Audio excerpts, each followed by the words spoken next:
I guess what we can talk about first of all, this was kind of towards the end of the stream, but it's probably just fine to talk about it now. Um, Jonathan Majors, man, he was having the year of his life up until this point. I mean, he'd been Yeah. in Creed 3, pretty well received. He had basically been signed up for a massive multi-picture deal with Marvel. He was going to be the new big bad going forward. He was going to be the new Thanos. So a huge deal for his career. And then he got busted with a whole bunch of allegations that Hmm. initially didn't even seem like such a big thing because, as far as I understand it, his girlfriend at the time had withdrawn her accusation against him, and it was all going to be resolved. It seemed, but it was like the police decided they were going to prosecute him anyway, and in the interim, more people have come forward with other accusations, and so well, it's had pretty dire consequences for his career. There's an article in Forbes here that actually just details all the things that he's been dropped from. So if Yeah. you'll bear with me a second, he's been dropped by his talent agency first of all, so he doesn't have an agent anymore. So Entertainment 360 and his PR firm, Deadline reported on Monday. So both of them have dropped him.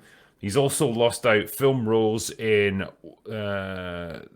the Man in My Basement, which was supposed to star in, he was going to be the star and the executive producer, as well as an Otis Redding biopic. He was dropped from the Texas Rangers ad campaign, which was apparently going to come out on Friday. And he was even in an ad for the US Army. That's been suspended. And the fashion company that he was partnered up with, they've also agreed to like suspend his involvement in them. Damn, man, his career's been gutted, and it kind of feels like he's not going to recover from this. I feel like it's only a matter of time until Marvel pulls the plug as well. Yeah, everyone's waiting for them to be more official about it, I guess. But they must have had several conversations already about like we gotta pull the trigger eventually about what we're gonna do here. I think the pressure's going to mount on them. I would imagine. I mean, the I guess the problem is as well, like more women have come forward with accusations against them, and Right. to be fair, I fall into the camp of like, innocent until proven guilty. It's like let's just hold fire here until we know what's actually happened. The correct camp, of course. Yeah, but it's like, well, the court of public opinion, I guess, doesn't work that way, and these brands are just not gonna want to be associated with someone like Yeah. this, and it's kind of tragic in so many ways that a person's entire career and future can essentially be destroyed by some accusations.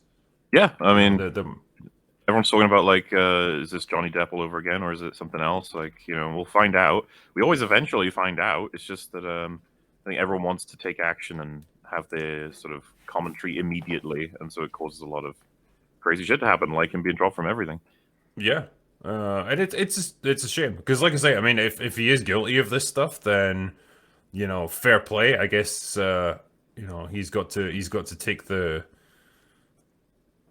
the hit on that one. But like at this point, we just don't know. I feel like every person deserves their day in court, if nothing else. And yeah, like the parallel that I guess we would draw would be Johnny Depp and Amber Heard.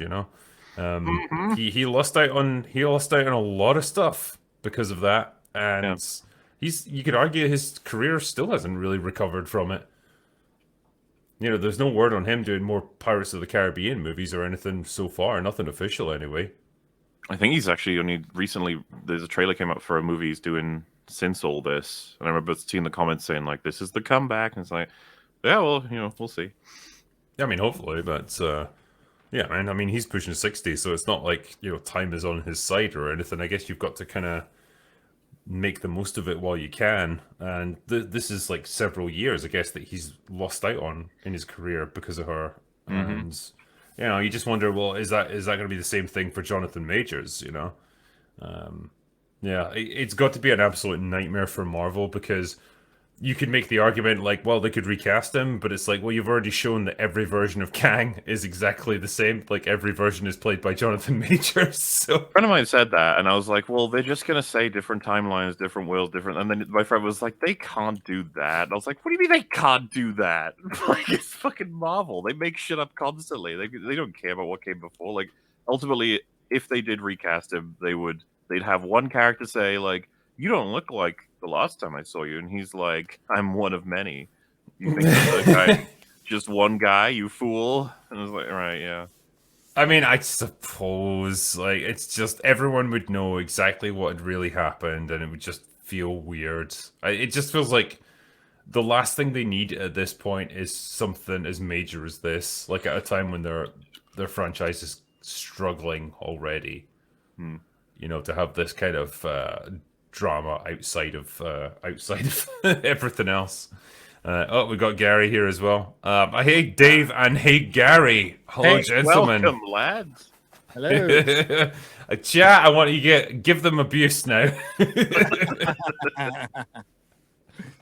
What? I didn't want to I've been on time for Friday Night Tights 2 weeks in a row. I didn't want to set any false expectations or anything like that. Makes sense.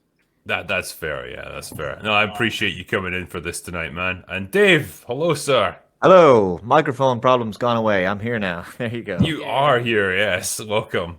Yeah, like I obviously caught a little bit of what we were saying there. We were just talking about Jonathan Majors having the not the greatest of weeks, really. Does this mean that Kang is defeated and we don't have to put up with that anymore? I'm sorry, it's a very cynical way of looking at He it. was Kang. Well, He was defeated by the one thing that no supervillain can overcome, the Me Too movement. so people rip into Phase 4 for being so disconnected, right? And if they'd set him up throughout Phase 4, like he was in each of the projects, Jonathan Majors would be like, how much fucking worse would it be for them to try and cut him out? So maybe it was a blessing in disguise that Phase 4 was a worthless pile of shit that didn't connect to anything. Because the one thing that everyone keeps memeing on is the fact that that last image from, I think it's the last image, it's one of the last images from Ant-Man Quantumania where you have thousands of Jonathan Majors. And it's like, they probably wouldn't have put that in there if this was happening right as Ant-Man was releasing. Well, I mean, Yep. worst case scenario, they could just recast, which is probably what they should have done with Black Panther, really, you know. Well, that's what Yeah. Chadwick wanted, but you know, who are we to stand in the way? And who's a dead man's dying wishes to stand in the way of some well-deserved girl power within the MCU? The one thing that we desperately need more of in Marvel. We got Black Panther. It's in the name, all right? That's what it Yeah. was. It is. Yeah. Women most affected. They needed to show that. 2.5 hours of it. Oh, It's so a long movie. So good. Yeah, it's terrible that a man's death could be used as a platform for more woke. Right. Well, I mean, I feel like they need more of it in Marvel because really they've been sorely neglecting this whole thing. Yeah, I think I'm Well, they're glad that falling they've behind got more of Disney, this stuff in there. Star Wars quite a bit now. You know, who did get the jump on them because Disney Star Wars was MCU before the MCU. But I don't know if you heard Chris Gore's review of, was it Visionaries? Star Wars Visionaries? The Visions. animated Visions? Yeah. So it's 9 episodes. All 9 have female leads. Whoa. Color me shocked. Saw the Mando finale, right? Right, Gary? Saw the Mando finale. Yeah, I did. Oh yeah, we'll talk about that. Don't you worry. Believe that. Yeah, it's so funny because it's like when they were talking about the Acolyte as well. It's like, oh, we're finally going to address Star Wars through the female lens. Like, really? Like, For the first time? yeah. I mean, have you caught the last 10 years of what Star Wars is now? Because like we have.